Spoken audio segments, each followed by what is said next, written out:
Hello everyone, the Salvadoran Warrior here with another class mod review. Today, I was on the fence in reviewing the Blazing Lord, only because, well,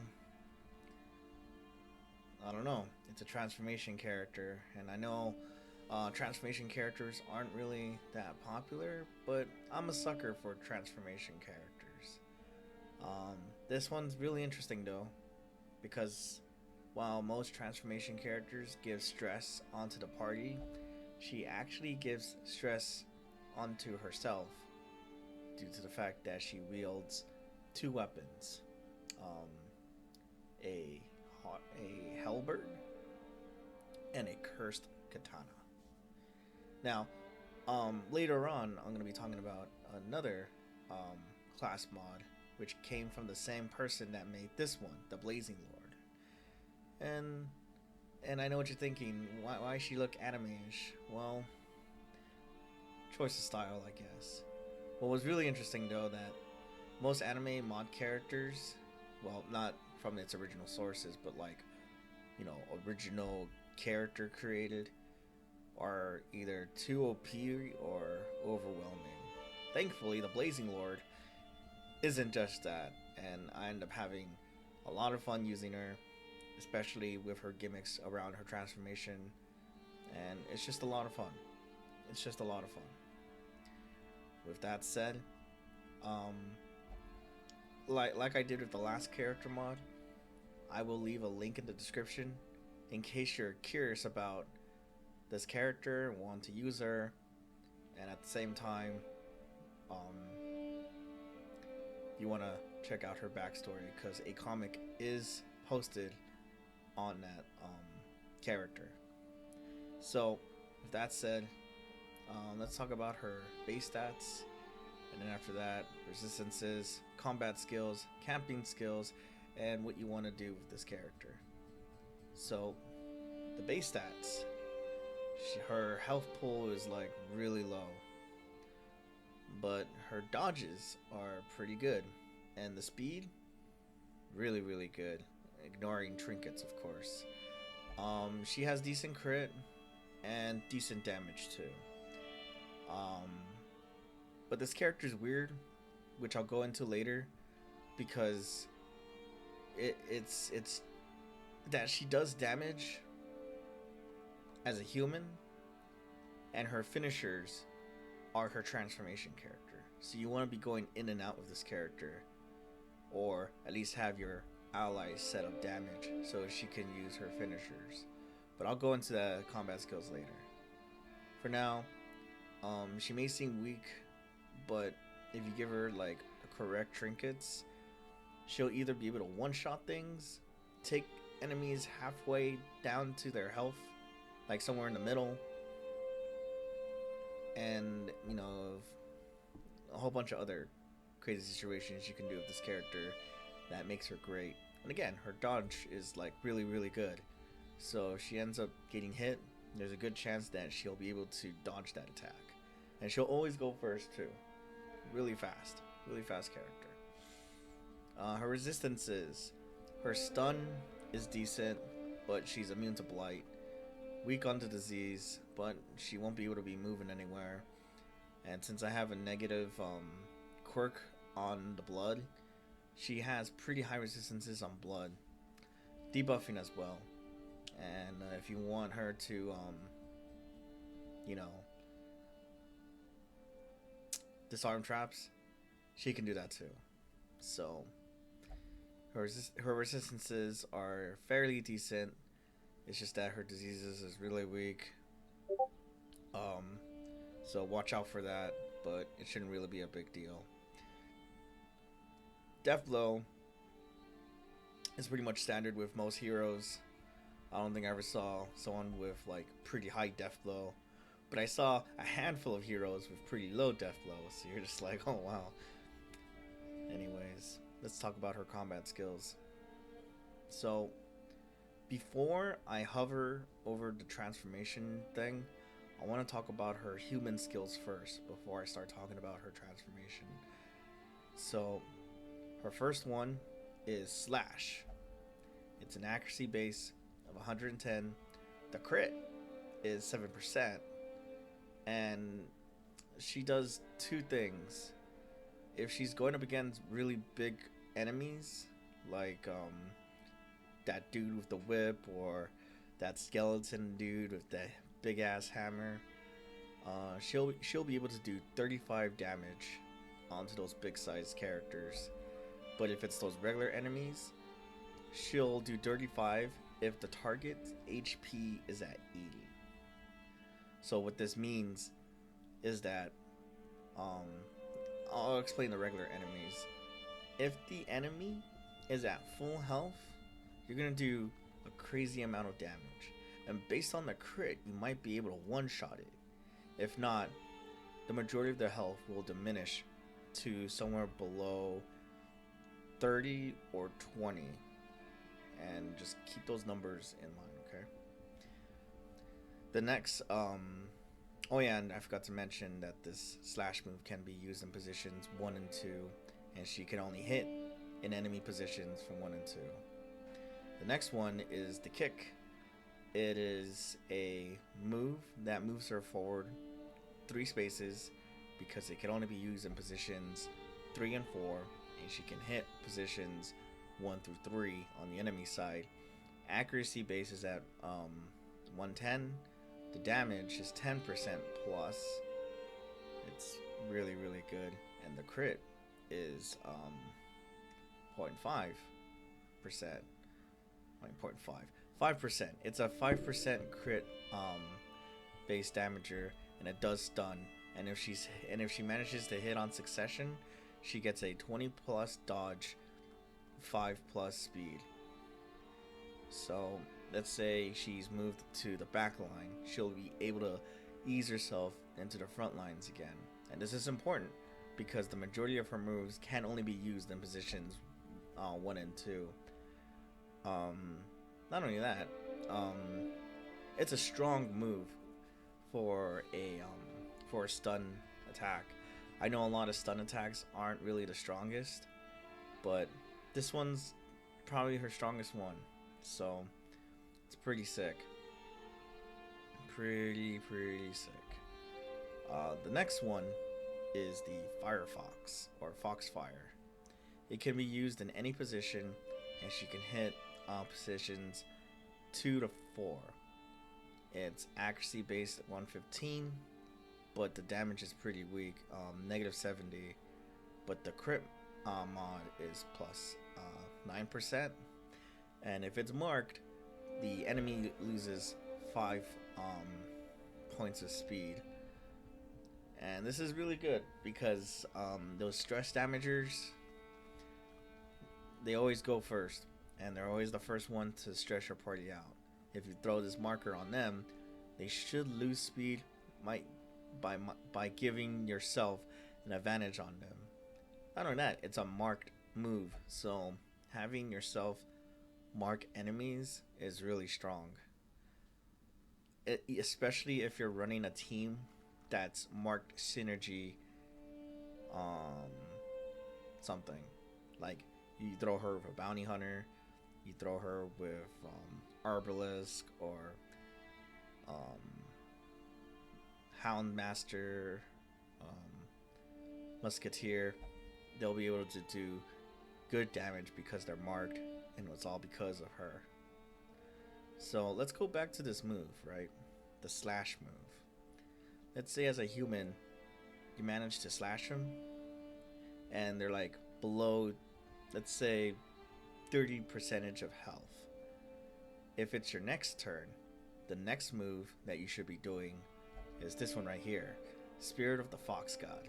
Now, when she goes into beast mode, she'll give herself a plus 25 damage, and it's pretty sick. However, she can do this on and off, because if she goes back to a human, she'll stress heal herself. Like I said before, if she's in beast mode for a long period of time, she will stress herself out, and those stress numbers are given to you by 9 points, I believe. So you want to watch out when you're in beast mode.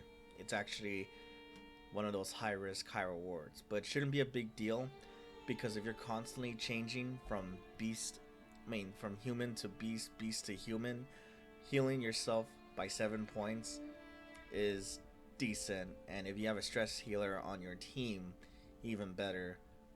But you know, that shouldn't really be like a super big deal because by the time you get into beast mode, you should already be done with the match. And here's why. The beast ability move that you get is Essence Steel. Essence Steel is a 120 accuracy move with a crit base of 9%. And if the target is below 30%, you'll do 50 damage. And you'll still 5 points of health at the same time. Now, you have to eyeball this, alright? When it comes to enemies' health pools, you need to eyeball whether or not they're at this percentage, because if they are, this move can be really powerful against a lot of enemies you encounter. So the gimmick works like this. As a human, you're going to use this, or sometimes this if they live, or sometimes this, and then you have your teammates help you out. And then on your next turn, you go from this to this. And you should do like crazy amount of damage on positions 1 and 2. I don't know if I said it already, but this move can only be used in positions 2 and 1 and can hit the enemy's positions from 1 to 2. So make sure you're always in the front line and make sure that their health is below 30, because if you just throw this move at them at full health, you're not going to be doing damage. The same goes with this move. If you just stay as a human and you keep slashing at enemies below 30, you're not going to get the 35% bonus. So that's just something to always be thinking about when using the Blazing Lord. The next move is an AoE move called Cut Down. She moves herself forward by 1 position, can only be used in positions 1 through 3, and can hit multiple positions of 1 through 3 on the enemy side. The crit is at 8%, and damage mods works like this. If the enemy is in all 3 of these positions, no, if you're in these type of positions, 65, 55, or 65 again, you'll lose the damage, but you should be able to hit positions 1 to 3 on the enemy side. However, this balances out if the enemy is bleeding, blighted, or stunned, and you'll do a 25% damage bonus if they're in that state. And if they're marked, you'll get a bonus of 50 damage as well. So keep in mind, most AoE attacks are like pretty weak, but I throw this move out there if the majority of the enemies is like super low. So if they're like, I don't know, somewhere around an 8 or 10 health thingamajig, you throw this move out there so you can reduce those numbers, or at least pepper them. This is like the pepper move of most peppers. So that's all I gotta say about Cut Down. It's pretty good. Not as good as the Health Steal ability or the next move I'm gonna bring up. The last move is Decimate. This move can only be used in positions 1 through 2, an accuracy of 110. Now the damage is -70, and the crit is like pretty low. But, and this is a big but, if the target is below 25, it's a guaranteed crit. And I've seen enemies melt. I rarely see this move miss, and in one of the clips that I'm going to demonstrate to you about the Blazing Lord and what she can do, it missed, and it really was really embarrassing to watch. But I guarantee you, Decimate's one of those moves that you want to do in semi-rare occasions if the enemy is like super duper low. So you gotta eyeball on these two moves. You always gotta be eyeballing these two moves, because once you see the health pool is pretty low, you go at it.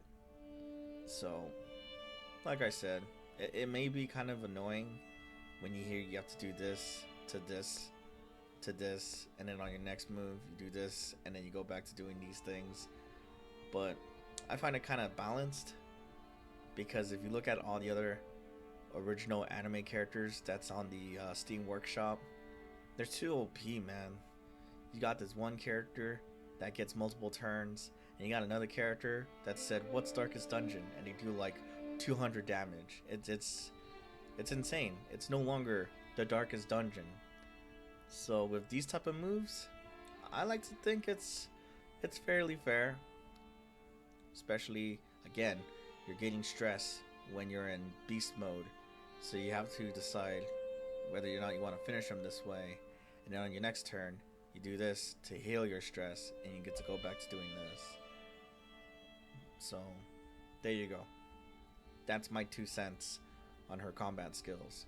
They're really fun to use. That's it. Now her camping skills. She gets 2 basic camping skills, like the really bad pep talk and the decent encourage camping skill. But the other ones are pretty unique. Like this one. Rice balls. I can't pronounce that, I'm sorry. Is a time cost 2. And you can give this to your companions. You give them a jelly donut, and they'll heal with 15% HP, and it'll remove 2 of the blights, bleeding and blight. Keep in mind though, you'll get a negative 100% food consumed, and this lasts for 40 rounds. So the hunger checks will be real. Keep in mind, you won't be able to be using this unless you're in one of those tight situations. So take it as it is. If you want that crazy experience and you really need to remove that blight and bleed, if you're not carrying those potions or bandages, then by all means use this camping skill if you have a death wish. The next one is Lift Spirits. It's a time cost 4, and it gives all companions 15% damage for 4 rounds, and healing received of plus 10 stress. Stress heal received 10%. Not only that, it heals the entire party of negative 15 stress. This is pretty good. Giving everyone like damage is super strong and would highly recommend. So that's all I gotta say. It's really good. Especially the stress heal of 15. That's like super duper good.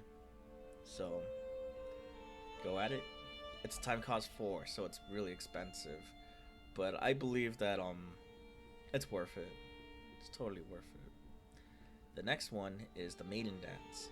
It's another time cost 4, and this one's the Nightmare Prevention with the 15% stress. This will last 4 battles. Nightmare Prevention is always good. No brainer about it. That's all I gotta say. And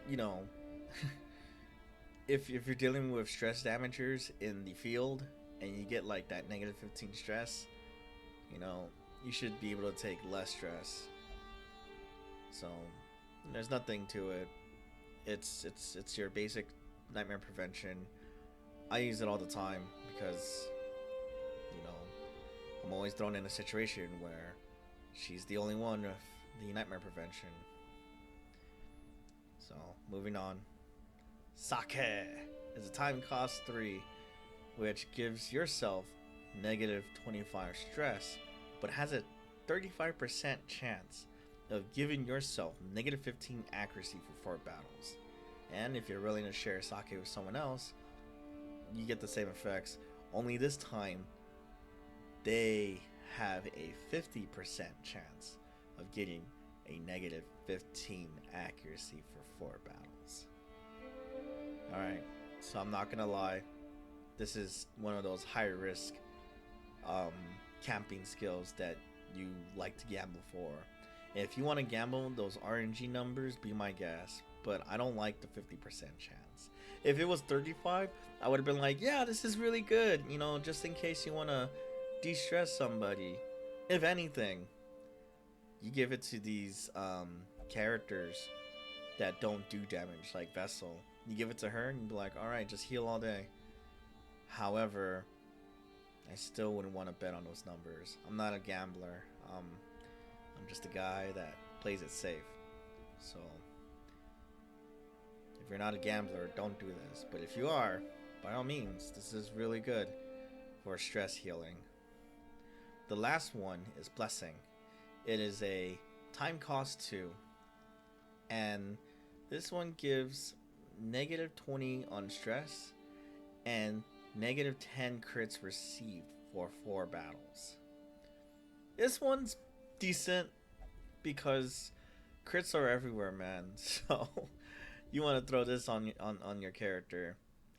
If you know someone that is constantly getting stress, or they're carrying a negative quirk that causes them to stress more, or anything, you want to give this to someone, and hopefully like they'll live throughout the entire journey of a dungeon that you're raiding or something. So use Blessing on only those special characters. My whole summary of this whole thing: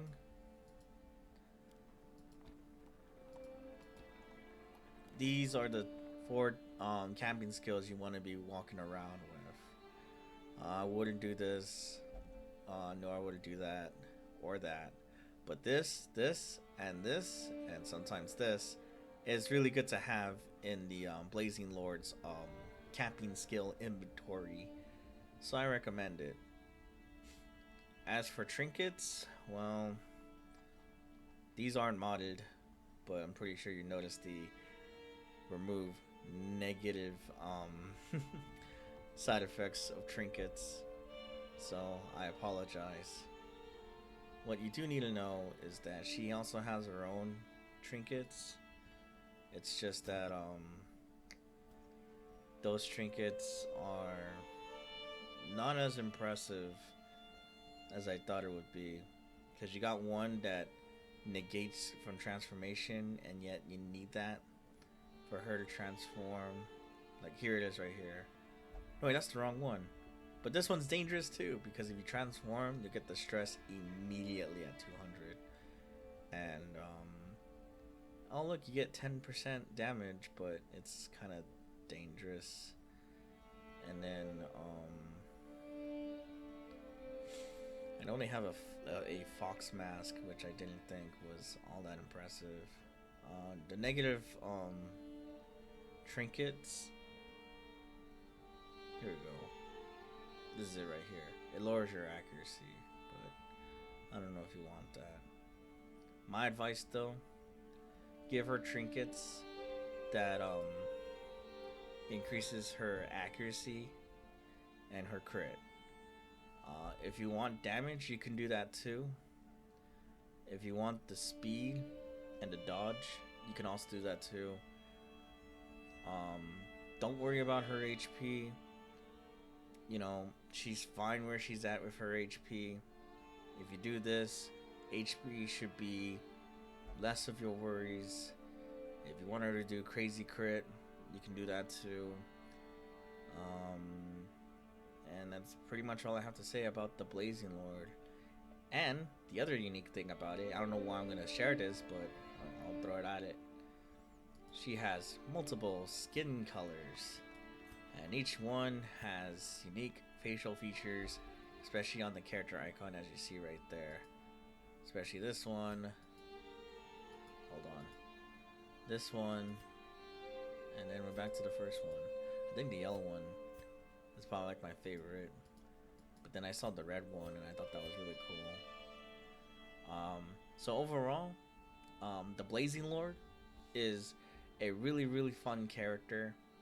It's just that since she's a transformation character, you have to do this part first, and then on your next turn, you transform, and you choose one of these respectable ones.